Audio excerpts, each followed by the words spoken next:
From the boardroom to the shop floor, good business runs on good governance. Join esteemed expert in governance, Dr. Nimrod Mbele, for the next hour as he takes us beyond governance, making sense of doing business in South Africa. Good evening and welcome to tonight's installment of Beyond Governance here at 101.9 High FM. My name is Nimrod Mbele. We continue a conversation on governance, risk and accountability in South Africa, engaging on issues of national importance that shape our country. And we'll be having a very interesting conversation with the one and only Ayanda Seboni. We'll get to that point, but be that as it may, I wonder where time is, because we're now already in our second quarter. It's amazing how time flies. Talking of time, the country is really grappling with corruption, organized crime, networks, and weakening accountability across both private and public sector spaces. And I would very strongly argue South Africa has become accustomed to a number of expressions that in some countries like Brazil and India, those expressions have been in place for a while. For an example, talking of construction mafia, we talk about water mafia, we talk about taxi mafia, and these are the discourse that have are taking place in or as part of the national discourse. And I don't think this issue needs to be left unchallenged. We need to, because they've got serious implications for the economy. We've picked up, as you might know, and through the Zondo Commission, as well as the Madlanga Commission, a plethora of malfeasance exposed both in the private sector, because instigated in some instances by private players, because we often miss the point that we are focusing on corruption and malfeasance in the public sector, bearing in mind that, or forgetting, conveniently so in some instances, that private sector players are at the helm in some instances. These, in my view, conversations are they need to be held, and we need to go through them, and we need to understand them. Fundamentally, these governing challenges, in my view, have serious consequences that extend beyond the public sector. We're talking, part of framing of our conversation tonight, we'll talk about, the role of insurance from the PPS perspective.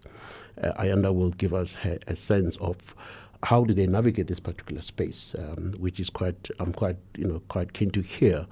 We all know that insurance depends on trust, predictability, and functioning of institutions. Where criminal networks disrupt infrastructure projects, as I've alluded to earlier, supply chain and service delivery, risk increases and losses escalate. And if losses escalate, the cost of doing business rises. So it is important that we reflect very deeply on this issue so that we are able to be more informed on how governance lapses impact on overall bottom line. We need to see what is the lay of land, particularly from a professional perspective, because professionals from time to time are being hampered, adversely so, in doing their work purely because of this issue. So we'll get to know or hear a little bit more from my guest here. So and I think what is more important in framing our conversation with Ayanda, that I would introduce very shortly, is that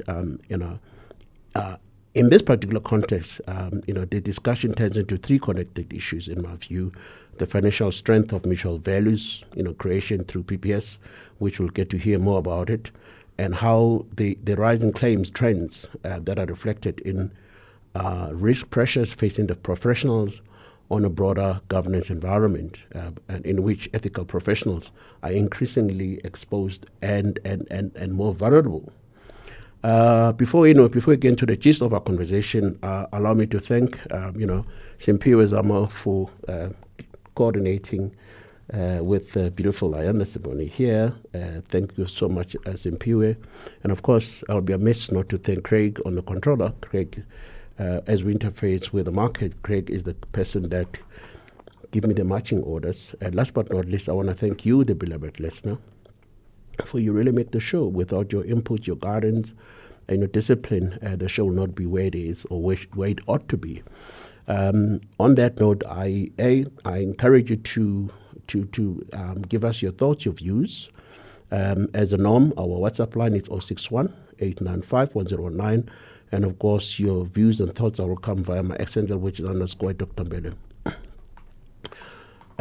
On that note, let me take this opportunity once again say, Ayanda, Seboni, thank you so much, for gracing Beyond Governance with presence. Thank you, Dr. Mbele. Thank you so much. Before we get into the gist of these issues, there's a quote by Warren Buffett who once said, "It takes 20 years to build a reputation and 5 minutes to destroy it." That is not only a reflection on individuals, in my view, it's a reflection on the system. And tonight we explore what happens when governance system comes to under strain, and what does it mean for professionals, what does it mean for risk, and long-term value creation. Before you give us your reflection on this issue, who is Ayanda Seboni? For a person who is Ayanda Seboni? So thanks, Dr. Mbele. I will say, if you ask me today, I'm a Highlands North girl, but I grew up in Durban, came to Johannesburg to study. I'm also a mom, wife, and the occasional high listener. But professionally, I am the group executive for the Professional Provident Society for Mutuality. So that means, in the business, we operate under the ethos of mutuality, and I look after that particular portfolio, marketing, communications, as well as our foundation, amongst other areas. Okay.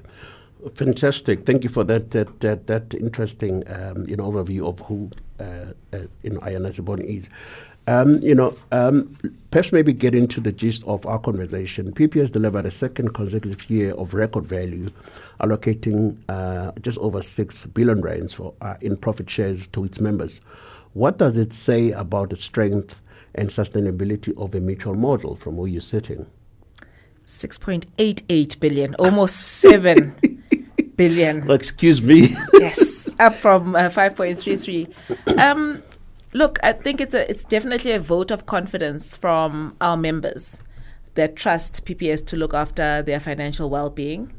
PPS has been around since 1941, started by 8 dentists who came together and decided to build a business based on the ethos of mutuality. And what mutuality basically means is the business does not have shareholders. Unlike any other business where you've got the shareholders and you've got clients, our clients are the ones who are ultimate beneficiaries of the business. So when you join PPS, you take out products, you get amazing cover, as many of your listeners would know, because I know many of them are actually PPS members. And whatever claims we pay, the cost of running the business, whatever remains after is what we share with our members. So in the last year, it was 6.88 billion. But cumulatively, over the last 10 years, that number is 35.2, almost 35.3 billion that has been paid out to members. And it just shows you the strength of the mutual model. And it's all about professionals coming together, sharing the risk and sharing the rewards.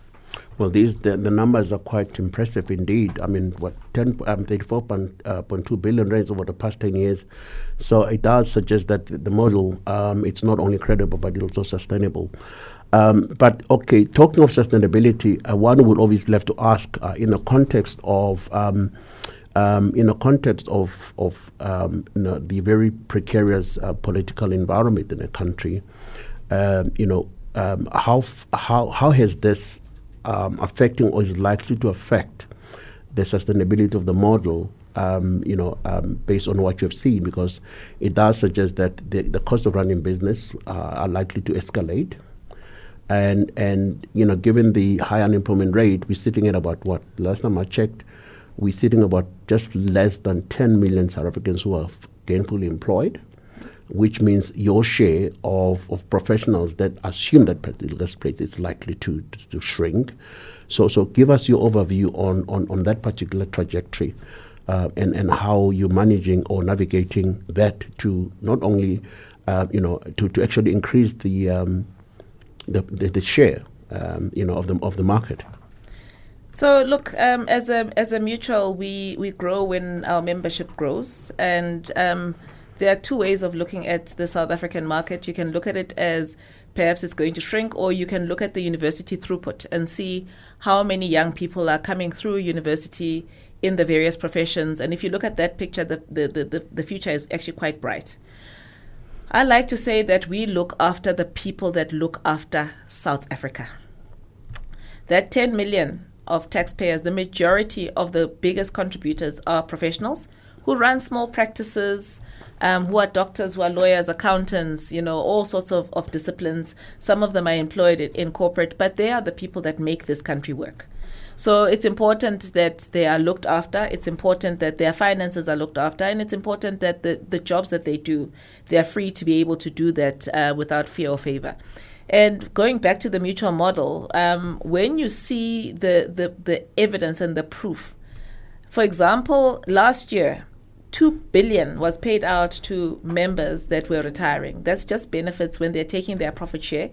And that number on average is hundreds of thousands per member that gets that. So when people see the value, it's a no-brainer. We like to say at PPS is a no-brainer for brainy people. So I think that the future is bright, and young people see the value. When we go to universities and speak to young people, they see the value in the mutual model, because it's one of those that really is about sharing value between the business and the business's clients. And if you look at also the growth that we've experienced, we've got an insurance business. We've also got an investments business. Last year, our assets under management grew by 16.2% to 112 billion rand. And in terms of the life insurance, our life insurance revenues grew to 8.9 billion. So, and we've got like health professions, indemnity, short term, all of them have been on a growth trajectory. So I think the future is bright, but it needs to be protected. Absolutely. Talk of protection, we're going to have to pay our bills. Let's come back on this very interesting point that Ayanda just shared with us. This is Beyond Governance with Dr. Nimrod Mbele on 101.9 High FM.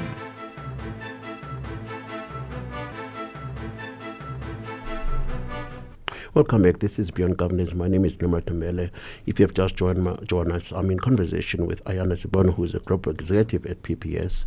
The thrust of our conversation tonight really centers around what happens when government breaks down, and how risk for professional is reshaped, and how institutions such as PPS respond through protection and long-term value creation for beneficiaries. Before we took that break, Ayanda gave us a very interesting line of thoughts based on how the PPS has been unfolding over a period of time. And one of the things that perhaps maybe Ayanda needs to go back and give us a sense of is the sustainability model of PPS. I mean, before we took that break, you gave us very good figures around how other units of PPS has been making good progress, from a revenue point of view. Take us through that, because I think that's a very important point which the listener needs to reflect on. Yeah, so as I mentioned, our investments business grew significantly to 112 billion, up 16.2% from the year before. Our life business also the same, around 6.8 billion, up 6.9% year on year. So did our health professions indemnity business, as well as short term. So we've got various businesses. We're actually quite a diversified financial services provider. And we look after professionals, we say from the time they graduate until, the end of their lives, and even beyond, with the solutions that we have, with our various solutions that we have. And the model is sustainable because it is supported by professionals. It is for professionals by professionals, and making sure that there is no conflict between the interests of the business and the interests of the member, because the member gets the value. Whether they're getting it back as profit share or getting it back as a claim, the value is going back to them. Our ultimate goal as a business is actually not to make profits, but to make sure that we give comprehensive protection to our members. If you are a doctor and you are practicing medicine, you need to know that the health profession's indemnity is there to cover you when you need it.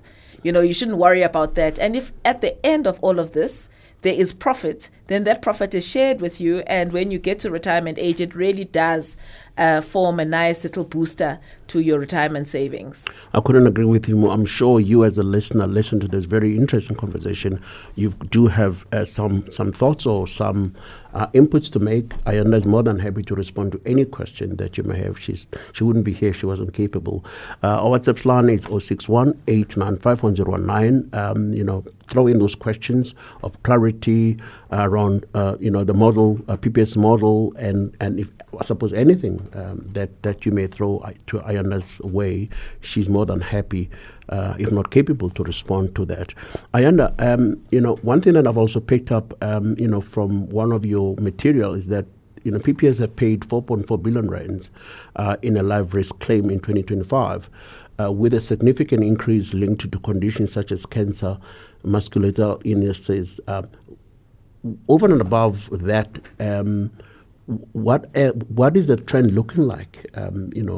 Based on critical issues that you consider, from an investment point of view, but also from protection point of view. Look, so from a health side of things, cancer has been on the up.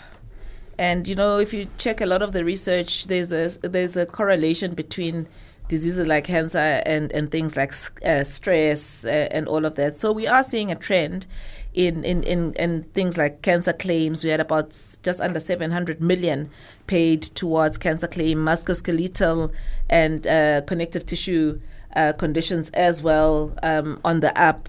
So in general, claims have been increasing, and obviously there's the claims for sickness where people are still alive, but we've also got death claims that have been on the up.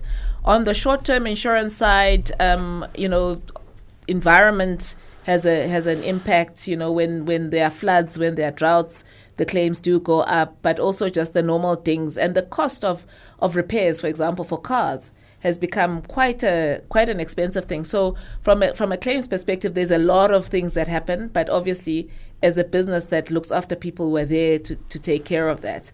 And when it comes to investments, last year was kind from a markets perspective. You'll always be subject to the markets and a bit of volatility there, but we obviously operate in the South African economy and we all understand what volatility is. So from a business perspective, the ebbs and flows are definitely there. But but there are also things, other trends that start to create a bit of a worry. And one of them, we were just analyzing, playing with a bit of data, and then we realized that not a lot, but some of our members passed away from murder. And that started us on a conversation to say, murder, who are they and what's happened? And if you take that data and you take some of the media reports, you start seeing that professionals are starting to be under serious threat from in doing their jobs. So whether it's an attorney who's a liquidator who is suddenly attacked, or an accountant who's doing their job, this is becoming something that we see quite frequently in the media. And it's very concerning when people who are professionals, firstly, they protect the country, they're doing their jobs, it's not personal, it's the job that they need to do, suddenly find themselves facing the barrel of a gun, doing what they're supposed to be doing. And if you reference the Madlanga Commission, even within the Madlanga Commission, there are references to professionals who picked up wrongdoing.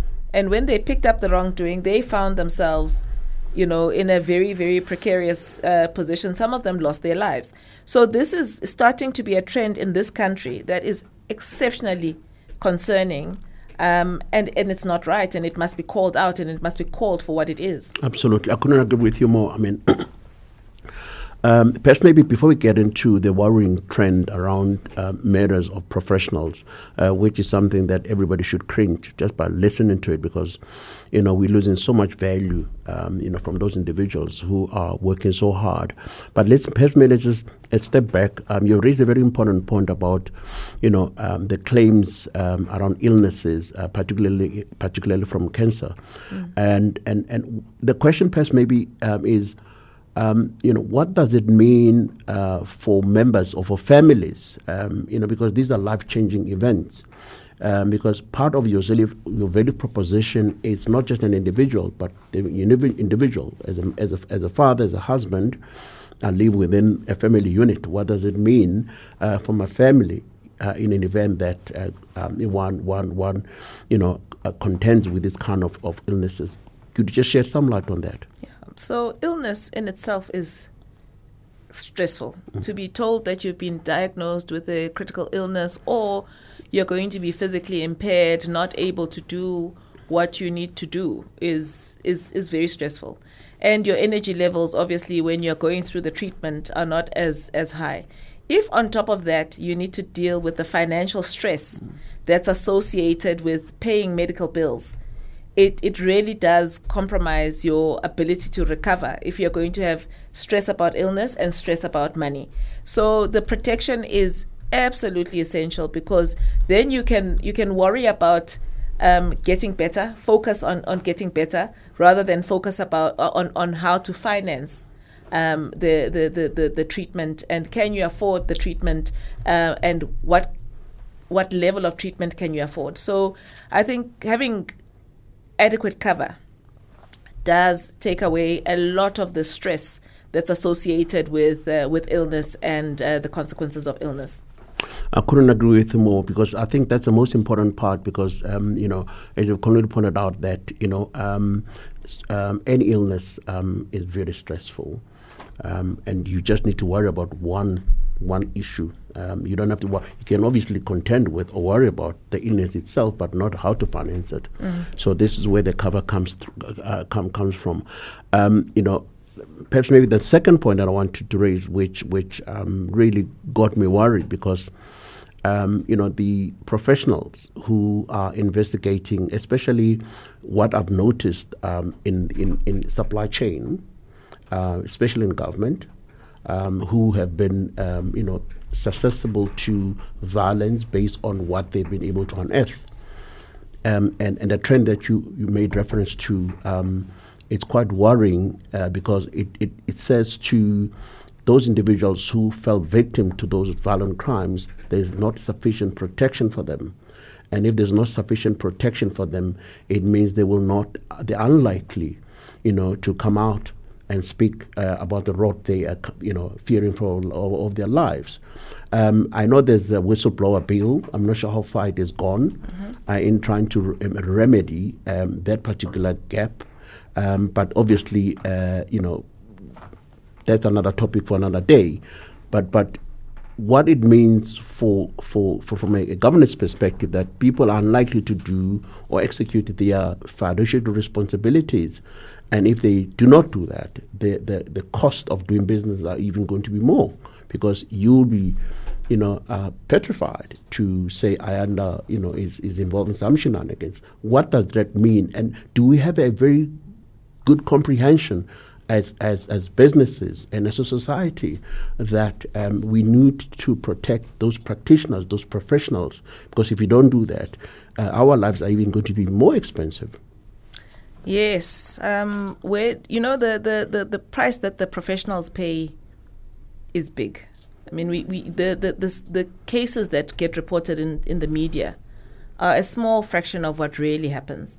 And many times it's characterized as public sector versus private sector. I don't think it's a public versus private sector. I think it's a societal issue that we're dealing with. We're dealing with a society that has started to accept that it can be dangerous for you to do your job as an accountant. There was nothing more benign and, unexciting in terms of danger than an accountant. And then suddenly it's become a lot more risky than what it was.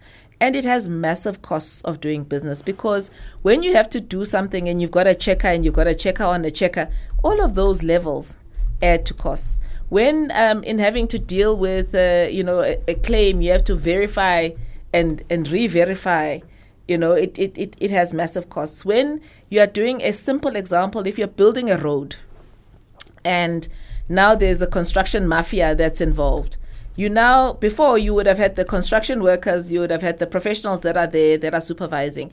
There's an additional cost now that has to be factored in of security.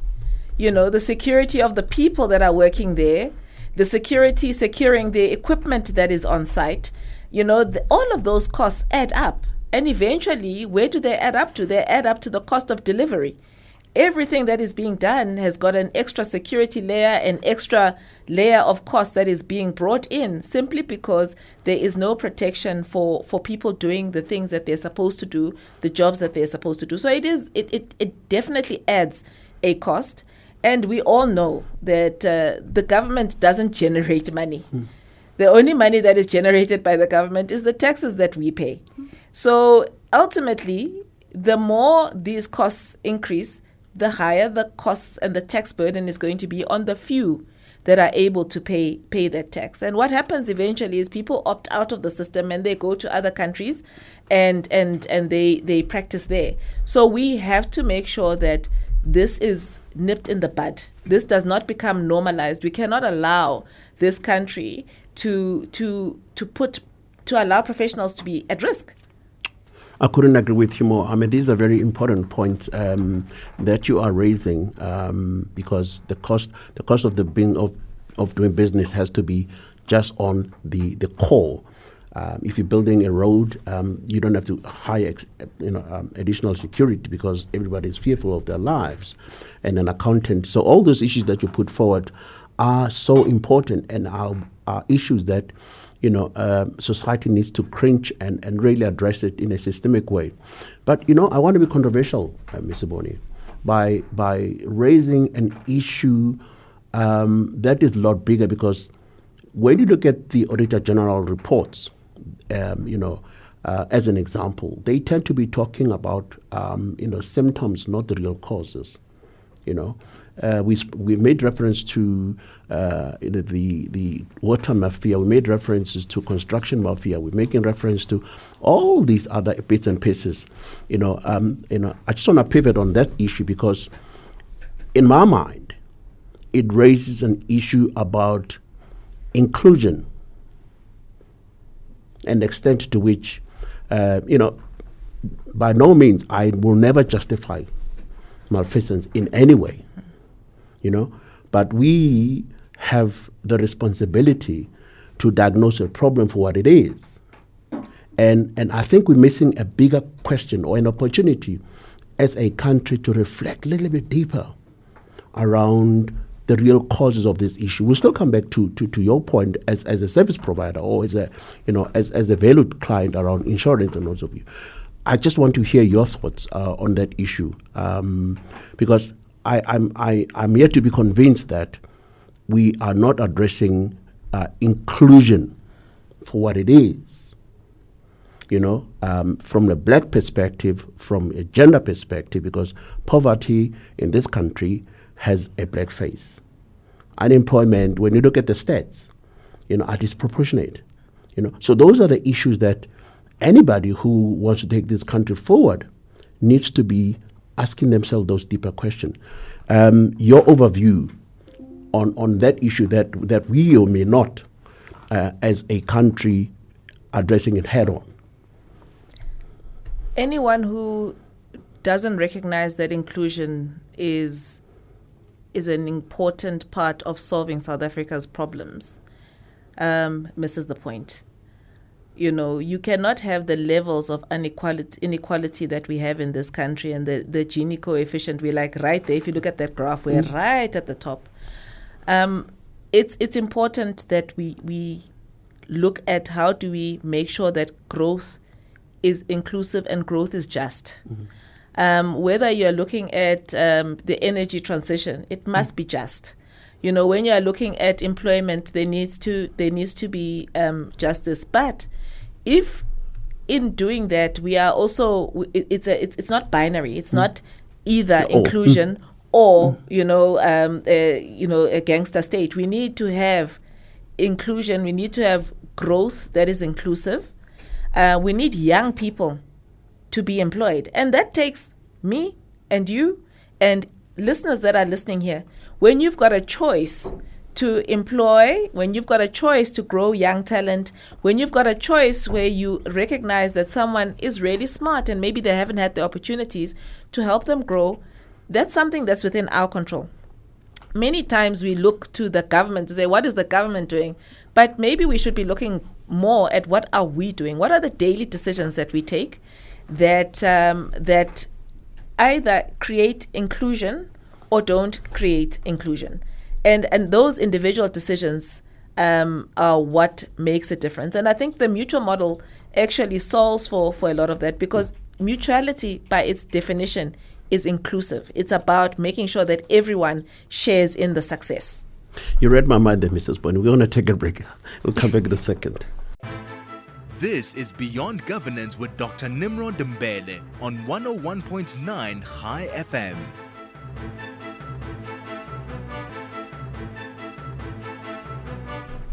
Welcome back. It's amazing how time flies when you're really having, deep, reflective conversation. If you've just joined us, I'm in conversation with Ms. Ayanda Seboni, who's an executive at PPS. We are talking about, the role of governance in protecting, the bottom line. The context is that we unfortunately are not in a space as a country where we are, the professionals that are working for government and any other entity for that matter do not enjoy protection they deserve, and as a result the cost of doing business has grown exponentially, and we need to see what are the best ways to mitigate those risks and what it means for those individuals, their families, and so on and so forth. So I'm being quite illuminated by a point that Ms. Ayanda, raised so far, Ms. Seboni raised so far. And one of the issues that I sort of, instigated just before the break was that I think we're missing the point. And her response to that was refreshing in so many ways, because she brought it back to mutuality, which is about inclusion, because the parallel streams that we're seeing and that have been perpetuated by way of looking at these mafias across the board, and it does say we are not really asking the right question, or perhaps maybe not even bold enough, to address issues for what they are. But having said that, and I found her response quite illuminating in so many ways, because it is ultimately in our best interest as a country. It is in your best interest, it is in my best interest to ask difficult questions and also become solution oriented. We can't be pointing fingers because in our own little bits, the construct of mutuality, we can apply it in our own way. And in that way, we can shift the needle of poverty, we can shift the needle of inequality. Whatever indices that you can think and talk about, if you and I, work together in our own individual spaces, corporations, we are more likely to address the plight of the country and actually increase the number of professionals that PPS can now claw in and use and create lots and lots of monies for these individuals. So, having said that, if you do have any thoughts or questions, like I said, Ms. Seboni here is more than happy to take those questions. Our WhatsApp line is 061 895 1019. Craig, as we proceed, one thing that you raised earlier on, I think now we shift gear towards solutions. We've had issues and problems. How, from PPS point of view, what are some of the solutions in that you are lending to the system, to try and manage this challenges of inclusion, the challenge of creating more opportunities, because if the country grows, PPS grows. Yes. And if you're managing the all the types of mafias that are there, professionals are protected and PPS grows. So I know it's a bigger ask, but what are some of the initiatives that you are putting forward to try and strengthen the system where the gaps are, so that we're able to make a contribution? So our big focus is on the youth. When you speak about young people and you speak about unemployment, it is an area that we are very passionate about. Our bursary program, we've got about 54 children that are being funded comprehensively by the PPS Foundation, another 4 by the PPS Investments business. We've partnered actually with the University of Pretoria, and we'll soon be launching, maybe I'm preempting here, but we'll soon be launching something called the Y3E Challenge Domain. So with the University of Pretoria, we're putting together a really strong panel of academics and industry players to try and solve the question of youth unemployment in this country. To say, what are the structural things that are happening that are preventing young people from entering the world of work or entering and staying in the world of work? We've got cases of young people who study, have all the qualifications, and they stay in a perpetual cycle of internships. They move from one internship to another internship because they can't get work. But when you think about what is perpetuating that, it is again us in our various businesses where you get your grants from the government for having an intern, but we have responsibilities to train these young people, but also to give them jobs that give them meaning and give them livelihoods. Because then when that grows, the economy grows. Many of us who run businesses rely on economic growth for our businesses to grow. Whether it's a small business or a large business, it does require that. But I do think that some of the things that can make a difference is having transparency is important, shunning criminality, and as a community, viewing ourselves as a community and what can we do as a community. I've lived in Highlands North for a long time. It's 25 years, I think, now this year. And one thing that I will say about the community in Highlands North is they are truly a community. And I have the utmost respect for the Jewish community, for that sense of community. I think many of us and many other communities in South Africa could learn a lot from having this sense of community, the sense of identity, and how it's practiced. So it has a lot of value, and we must never underestimate it. Absolutely. One thing that you raised that I find so fascinating around youth focus, because there are several initiatives that are the government has got its own initiative. Every other company has, and kudos to the likes of PPS, and kudos to all companies that recognize the plight of unemployed youth, and especially unemployed graduates, because it's a real problem. When I looked at the stats, anything above 60% of graduates, it's just shocking. But one issue that I am not sure how to, I'm grappling with in my mind, it's about scalability. We know that there's so many, parallel, initiatives, and most of them don't take us far. What could be the challenge? Because partnership, collaboration, everybody speaks about it, and we are more likely to address the unemployment rate when initiatives that have proven to work can be deployed at scale. What would your advice be, having gone through and obviously understanding the complexities of these kind of issues, so that scale is an issue, that we can say, well, we have addressed unemployment by X purely because all these companies have sort of joined for, your take on that? So, as South Africa and South Africans, we love indabas and commissions and these big things that are designed to give us scale. But if you look at many successful countries, economically successful countries, they're not made successful by having big industry that employs everyone, most of the success starts with having smaller enterprises dispersed throughout the country. So the role of small business cannot be underestimated. Understanding that a practice that employs 10 people can really create livelihoods that are sustainable, livelihoods that are profitable and are intergenerational, is perhaps where the solution lies.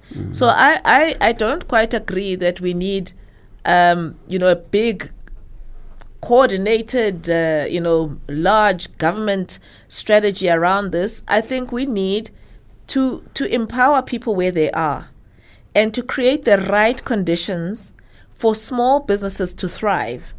And where people have got a couple of ideas and they're putting things together, make it easy for businesses to survive and to thrive. We've got the tender system. The tender system has it was a great idea because it allowed small players to get into business and get to supply bigger firms. But it has been abused by this level of corruption that is there. So if we kill the corruption, you can create more competition. The more competition there is, the more the small businesses will grow. So I think structurally, we've got a lot of the things probably close to being in place, and the governance needs to be stronger so that the laws that are in place are implemented and the consequences are meted to those people that don't do the right thing, so that competition can thrive and businesses can grow. On that note, we're going to take a quick break, and when you come back, we'll be wrapping up.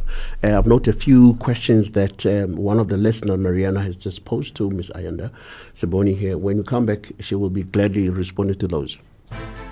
This is Beyond Governance with Dr. Nimrod Dembele on 101.9 High FM.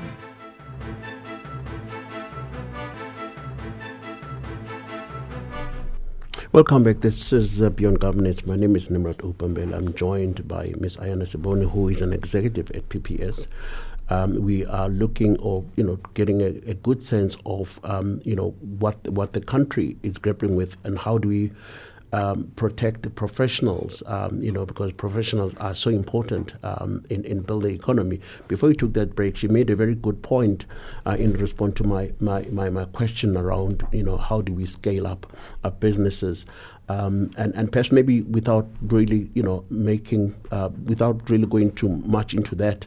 There are, because I'm mindful of the time, and there are a few questions that one of the listeners raised, which Ms. Seboni, is keen to respond to. The question comes from Marianne, and she says, let me just quickly go through it properly. She says, PPS systematically drop their old members with their age-related exclusion and affordable life cover that stop increasing in the value, but premiums grow year on year. This is a question that has been put to Ms. Seboni by Marianne. Ms. Seboni will be more than happy to respond to that question. Yeah, thanks, Marianne. Marianne would be more than happy to have a direct conversation after the show. But in terms of how insurance, I assume you're speaking about life insurance, how it works is that you've got obviously the risk that the insurer is prepared to take and the underwriting. That's why we always encourage people to take out their risk cover, their life risk cover, when they're younger, where there are fewer exclusions. Insurance does work on understanding the risk that the insurer is prepared to take and then making a determination. So when you are younger, you've got fewer ailments. But as you know, as we age, the ailments get a lot more. And insurance is also about the delta between the something happening and what is known. You cannot insure, from a life risk perspective, what is already known. If it's already diagnosed, it can't be included because it's already something that you have. So that perhaps that is what she might be referring to. But in terms of how we operate on an annual basis, we have something called the annual benefit adjustment, where we increase the benefits and the related premiums to make sure that the cover stays aligned with inflation and those kind of adjustments. So we do actually give additional cover on an annual basis without necessarily going through the underwriting process. So even if you've already got a condition, with that annual benefit adjustment that we will do, we increase the benefits so that people's cover doesn't stay low. It increases as they move on. So many of our members choose to opt for that benefit adjustment, and that really helps with their financial protection. Absolutely. I hope, Marin and Seboni here adequately responded to your question. But if there are any other follow-ups, you're more than welcome to go to the PPS offices and ask for Mrs. Seboni. She's more than happy to take you through whatever processes that are involved. We're going to have to wrap it up here because we're running out of time. Ayanda, thank you so much for coming through. We have certainly given us food for thought. Personally, I've thoroughly enjoyed your insights on very complex matters at both the macro and the meso level. And these are issues that perhaps maybe you and I have to, because I don't think we've done justice in probing all the issues. I will certainly ask, my producer, to have a follow-up conversation with you for, I think, it will be remiss of us not to give you yet another opportunity just to reflect on this issue so that we leave the listener much more empowered. Thank you so much for coming through. It has been absolutely beautiful. Thank you so much for having me, and thank you to Chai FM for having us today. And I really appreciate this opportunity. Absolutely. There we go. That was Ms. Ayanda Seboni giving us very interesting insights around governance issues as it relates to professionals who are under attack, I might add. We're going to have to do this again in the near future. Once again, thank you so much for listening and making those comments. And we're never to respond to every single issue that has been raised. Until we meet again, shalom.